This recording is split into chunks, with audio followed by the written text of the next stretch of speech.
Hello guys and welcome back to the Toffee Blues, your source for all things Everton. Once again I'm Greg and I'm going to be giving you my predicted lineup for tomorrow's game against Leicester.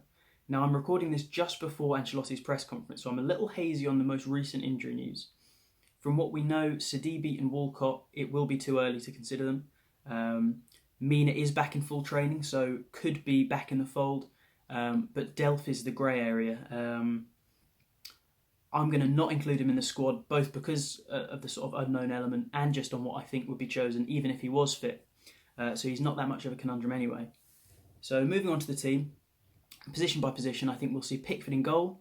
It speaks for itself, really. 2 clean sheets since we've come back. Why would you change the keeper? And I think they're our first clean sheet since back in the season when we faced Palace and Gabamin was fit, which is remarkable. And it's quite the same for the back line. I think at right back we'll see Seamus Coleman, who's been quite monumental since we came back. You know, he had a fantastic outing against Liverpool, and he was good against Norwich. So and with Sidibe out, so I imagine we'll see him keep at right back, and I'm quite happy. It's the first time I've really felt confident for a few games with one of our right backs. You know, Sidibe and Coleman have both sort of alternated the position, and I've never felt either of them lay a real claim to it, but with Coleman at the moment I feel quite happy with him there. So Coleman at right back. One of the 2 centre backs I think will be Mason Holgate, who once again surprise package of the season. I think he's probably the first name on the team sheet along with the 2 strikers. He could possibly be playing in midfield if Yerry Mina had been fit when we came back. I think it might have been a possibility, but I think him and my other centre-back, Michael Keane, have worked so well together since we've come back, and why change a centre-back partnership that's kept 2 clean sheets in a row, you know, especially against Liverpool as well. He scored a goal, the only goal since we've been back. He's looked quite, even in the training videos on the break, he's scoring a few goals in the 11 versus 11. So that is Holgate and Michael Keane. And then Luca Dean would be my left-back as well. A lack of options, obviously, with Baines potentially only being with us until the end of this season. He could get a bit of game time just as like a goodbye.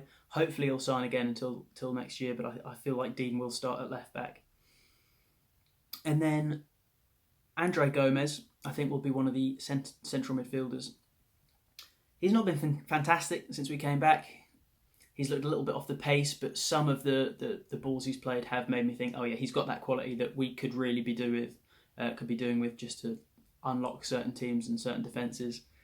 He looks to be some of the balls he's playing are like the only real line-breaking passes we're seeing from our team. So I'd keep Gomez in there, but I think Davies had a real stinker against Norwich. The first half was one of the worst 45 minutes of football he's played in an Everton shirt. And when Sigurdsson came on, we did look better. We did have a real creative element that we didn't have when Davies was on there. So I think Sigurdsson might take the spot next to Gomez, at least to start with. If Delph was fit, and I knew he was fit, I might have considered it more. But with his, you know, he's got himself in the bad books on Instagram, hasn't he? So best I don't put him in the team just for the public perception. So I think Gomez and Sigurdsson.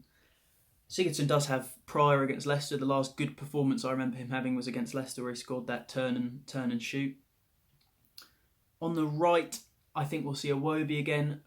He played very well, I think, in the second half against Norwich. The first half he was okay, getting on the ball a lot, but giving it away, bad crosses. In the second half, he was fantastic. I thought best creative player on the pitch.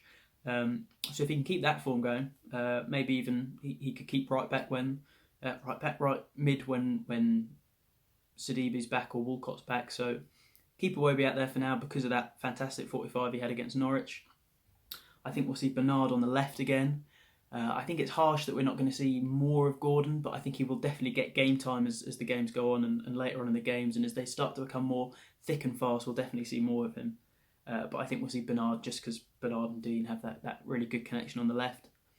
One of the strikers, Calvert-Lewin, of course, he looked quite good against Norwich. He did a lot of running and a lot of off-the-ball work.